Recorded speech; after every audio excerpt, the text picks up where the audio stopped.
Welcome to Faith Under Fire. I'm your host, AT, and 2026 has already started off to be a historic year. In case you've missed it because you haven't turned on your TV, gone outside, or logged into FaceSpace, MyTalk, or any other social media platform, New York, New York, The city's so nice they named it twice. elected their first Muslim mayor, openly a democratic socialist. What's the worst that could happen? Many believers are up in arms because during his inauguration on New Year's Day, while most of you were getting your third cup of coffee and most of them were waking up from their hangover, Mayor Mamdani took his oath by placing his hand on the Quran. Please repeat after me and raise your right hand. I,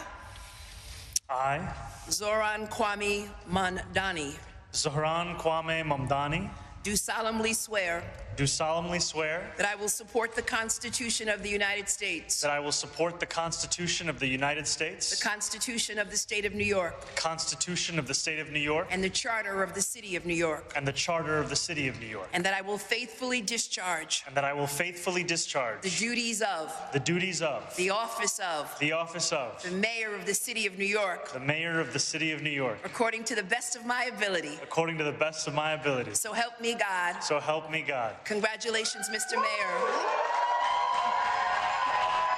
Now, I know a lot of atheists, non-believers, and even those Easter-only sometimes Christians have shrugged their shoulders, rolled their eyes, or straight up ignored this as a non-issue, and you're expected to do exactly what Disney tells you to do.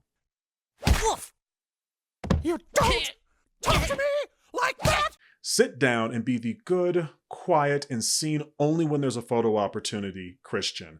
If they lie about your faith, accept that someone else's opinions are now the new facts. If they mock God, ignore it, because if they don't believe in reverence, that means that respect is optional. And absolutely ignore the fact that pretty much every single philosopher since the dawn of time broadly agrees that whatever a person treats as their ultimate authority will shape their character and their decision-making outcomes. Nerd. No, sit still and look pretty, little Christian. Dr. David Wood has something for you. Here's Mamdani standing in front of a sign that says, "God is gay." Okay, so he's playing the exact same card that every Democratic candidate hopeful plays when they want to get enough votes to be next year's prom queen. The fight for LGBTQ rights is a fight for civil rights, and until all of us are equal, none of us are equal, and none of us will receive justice. Fine.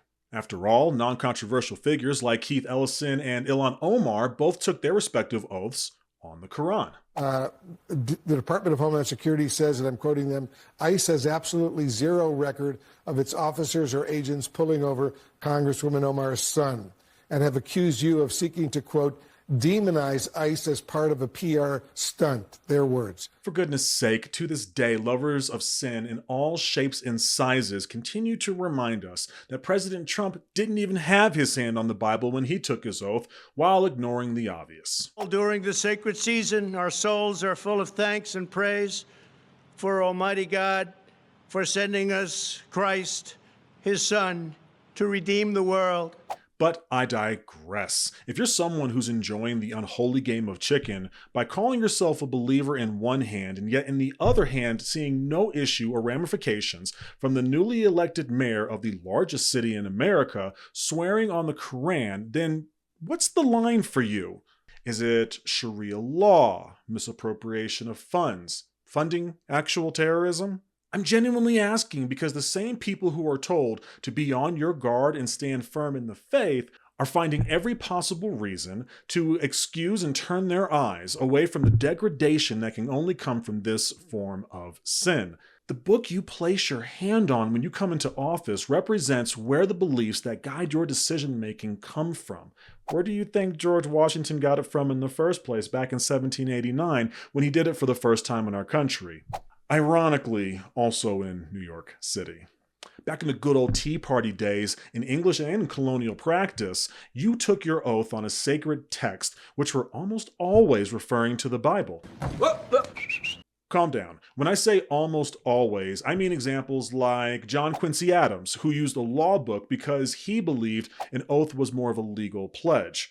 Theodore Roosevelt, who used absolutely nothing because it was kind of quick, the whole assassination and all. and Franklin Pierce, who used nothing because he believed oath swearing was inappropriate. Fair. All three of them identified as some type of Christian, by the way. Up until 2007, the only religious book that was used was the Bible or the Hebrew Bible. Now, I know we all have bills to pay and puppies to adopt, but continue to deny the implications if you want to. The man now leading the Big Apple itself takes his value set from a book that isn't even compatible with Christian values. Mayor Mamdani believes in Aristotle said that what one identifies as the highest good determines virtue and behavior because we act towards the highest good or the telos. Augustine of Hippo believed that human life is governed by the ordo amoris, that what one loves supremely shapes their entire moral life. Now, I'm not going to take the finger-pointing and tail-chasing argument that often comes up about how Islam has been used to manipulate individuals to take extreme, horrific actions in the country you live in. Sure. There was this guy down in Texas who decided for his 21st year of life that instead of moving to Austin to get inebriated or adopt a new pronoun, that instead he would support ISIS with bomb-making materials and financing. And sure. The FBI stopped an 18-year-old man in North Carolina who was planning an ISIS-inspired attack specifically against Jews and Christians, just like you. Nah, that just turns into a game of whodunit and no one plays Clue anymore. Who done it, where they done it, and with which weapon they done it with. Instead, ask yourself why you're comfortable being led by someone who does not even proclaim that Christ is Lord. I mean, in New York, too? Everyone knows that city goes through some kind of historic ridiculousness every 10 years in the form of either tragedy or government stupidity. You have to trust and lean on your city's leader when the power goes out, the stock market crashes, there's a bomb in a building that you'll one day forget got hit by a plane, when Sandy's on the rag, or when the CDC says 15 days to slow the spread.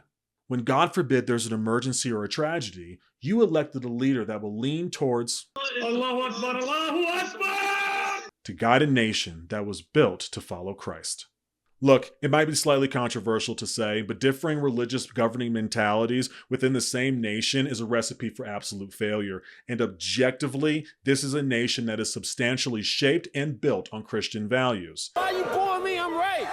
Mamdani's inauguration held a tremendous amount of fluff, new fashion statements, and of course, religious leaders who would rather sleep in a warm bed of the devil's making than risk facing the cold of their own sins in order to be with Christ.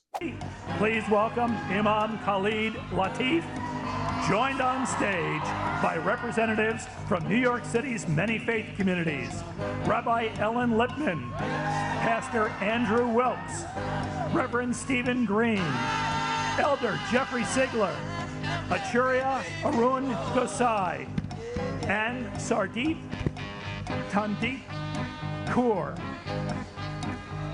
You know, the behavior of Christians has always been one of the greatest threats to our own faith.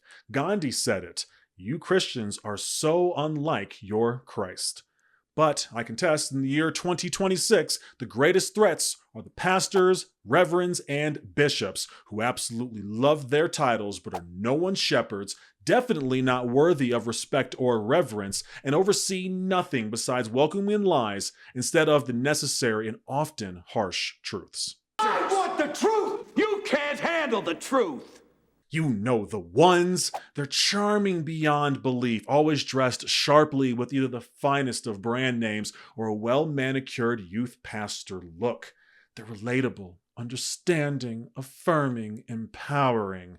If you hear it, the only sin coming from their mouths are how it's a sin to not give just a little more each time.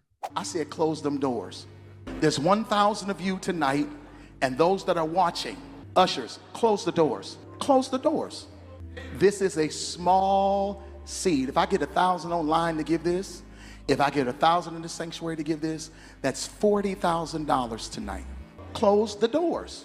We all gonna lead together. Their tagline is fill the offering jar, not your spirits, your skin color, the celebrities that you should follow. They'll have you focused on everything except for what leads to your salvation. And because they haven't been taught what love truly is, and because they haven't studied to show themselves approved, people will love it. They'll look at the religious leaders of today aligning behind someone who, by their doctrine, believes your refuge as a Christian is fire. And they will say, good Jews, good Christians, good atheists, and good Muslims live in harmony in the world. They'll tell you there's nothing more beautiful than togetherness and harmony and peace. They will see this and say, wonderful scenario. Greatest messages by all religious leaders. Real democracy. Love you all who wants to live peacefully, shoulder by shoulder. They will dress the wounds of my people, though it were not serious. Peace, peace, they say, when there is no peace. Whether you're leading a congregation or a small Bible study with your closest gal pals, it's important that you don't shy away from the challenging moments. Sometimes you can't co-sign somebody who supports those that say God is gay. Sometimes you have to stick to the hard truth. Sometimes you have to remember that Jesus himself said he didn't come to bring peace. Do you understand the words that are coming out of my mouth? If you're someone who's ready to hear those hard truths about our faith in this country around us, then please hit that subscribe button, like the video, and comment below to join the conversation. Regardless of if you agree or disagree, I thank you for joining me today. And look, if this video upset you, I love you all the same. But if serving the Lord seems undesirable to you, then choose for yourselves this day who you will serve. Whether the gods your ancestors served beyond the Euphrates or the gods of the Amorites in whose land you are living. But as for me and my household, we will serve the Lord.